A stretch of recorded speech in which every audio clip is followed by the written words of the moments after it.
Hello friends, Radhe Radhe, हर हर महादेव।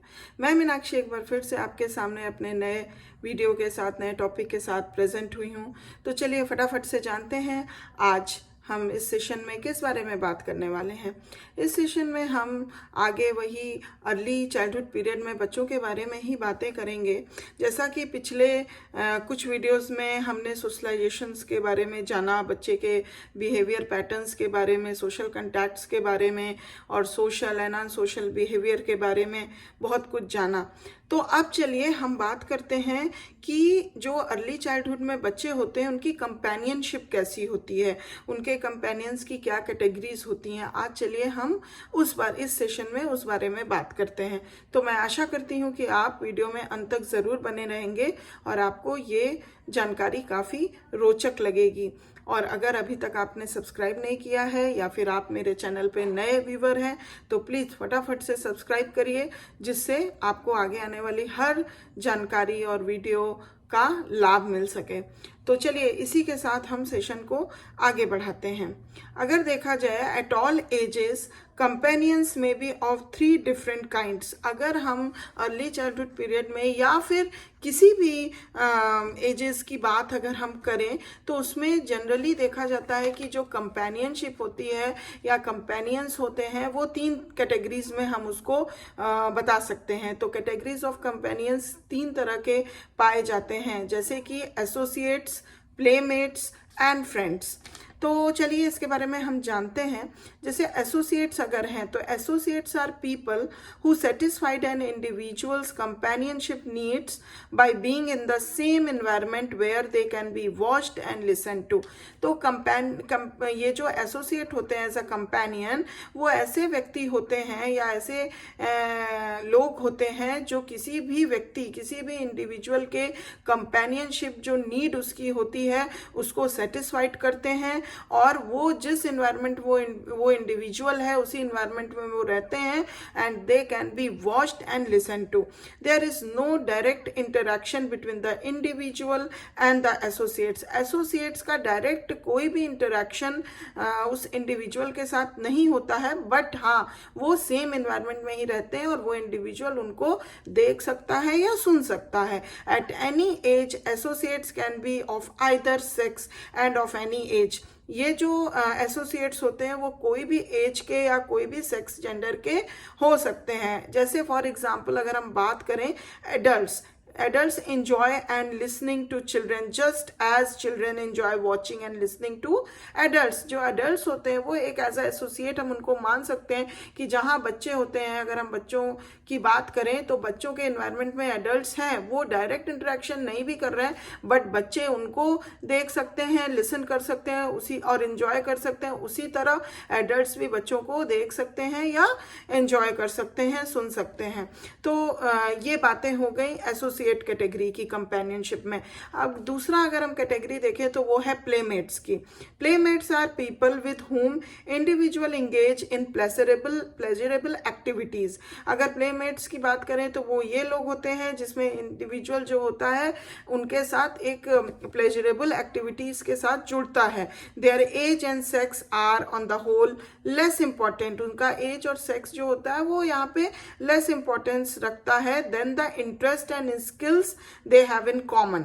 बल्कि जो एक इंडिविजुअल की जो भी स्किल या इंटरेस्ट है वो कॉमन होनी चाहिए। वो किस जेंडर का है, किस सेक्स का है, किस एज का है, ये इंपॉर्टेंस ज़्यादा नहीं रखता है। Common with the individual for whom they serve in this role.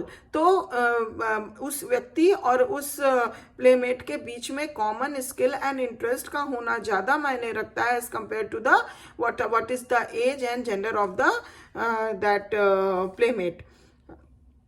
Children prefer playmates of their own sex. हाँ, लेकिन एक पॉइंट पे जाके जो इंडिविजुअल होते हैं वो अपने सेम सेक्स के प्लेमेट्स को ज़्यादा प्रेफरेंस देते हैं। नेक्स्ट अगर हम कैटेगरी की बात करें तो वो होती है फ्रेंड्स की।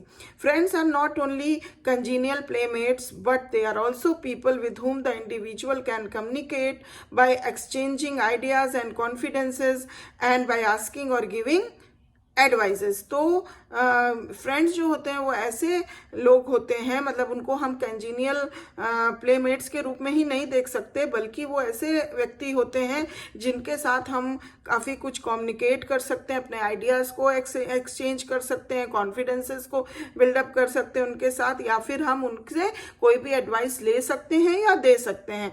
Through out childhood and adolescent, जो पूरा चाइल्डहुड का पीरियड है, इवन एडोलेसेंट का भी पीरियड है, the most congenial and most satisfactory friends are those of the individuals own sex. जो अपने ही सेम सेक्स के होते हैं वही ज़्यादा कंजीनियल एंड सेटिस्फैक्टरी फ्रेंड्स जो हैं वो बनते हैं। एंड लेवल ऑफ डेवलपमेंट, या फिर उनका जैसा भी लेवल ऑफ डेवलपमेंट है, who have similar interest and values. तो सिमिलर इंटरेस्ट और वैल्यूज और सेम सेक्स के लोगों को हम ज़्यादा सेटिस्फैक्टरी फ्रेंड्स के रूप में देख सकते हैं। तो ये जो हुई बातें, ये 3 तरह की कंपेनियनशिप कैटेगरीज पाई जाती हैं।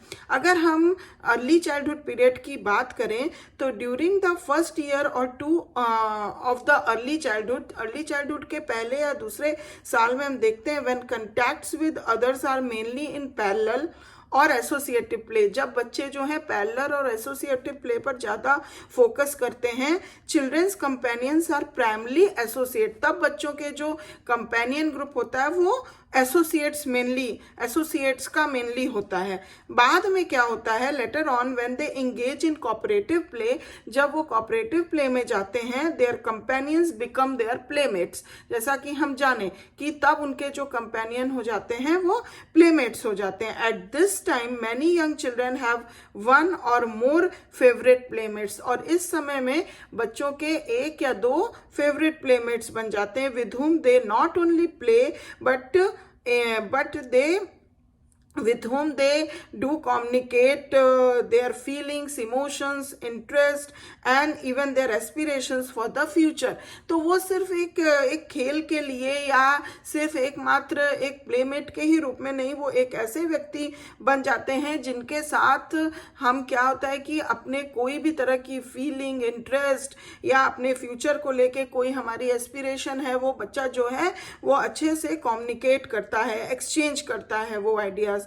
These children then play the role of friends as well as of playmates। तब यही बच्चे जिनके साथ वो अपने फेवरेट प्लेमेट बना लेते हैं, यही आगे चल के उनके फ्रेंड्स बन जाते हैं। Only as early childhood draws to a close and the egocentric speech of young children gradually becomes more socialized। और जैसे जैसे चाइल्डहुड क्लोज आता है, जैसे जैसे एंड पे हम कह सकते हैं एकदम पीक पे आता है, तब जो बच्चों की ईगोसेंट्रिक स्पीच है या जो भी बातें हैं यंग चिल्ड्रन की, वो ग्रेजुअली धीरे धीरे सोशलाइज्ड हो जाती है। तो इस तरह से हम देखें कि क्या क्या कैटेगरीज होती हैं कंपेनियनशिप की, और फिर उसके बाद जो अर्ली चाइल्डहुड पीरियड में बच्चे होते हैं वो किस तरह से अपने कंपेनियन को चुनते हैं और किस तरह से उनके साथ उनका डेवलपमेंट एंड एडजस्टमेंट होता है।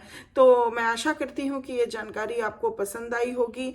अब मैं आपसे अगले वीडियो में एक और नई जानकारी के साथ मिलूंगी, इसलिए अगर आपको पसंद आई है ये जानकारी तो प्लीज़ एक लाइक ज़रूर दे दीजिए, और अगर अभी तक सब्सक्राइब नहीं किया है तो करिए। And thanks for watching my video. मैं आपसे फिर मिलूंगी, तब तक अपना ध्यान रखिए, ख्याल रखिए। Bye bye, take care.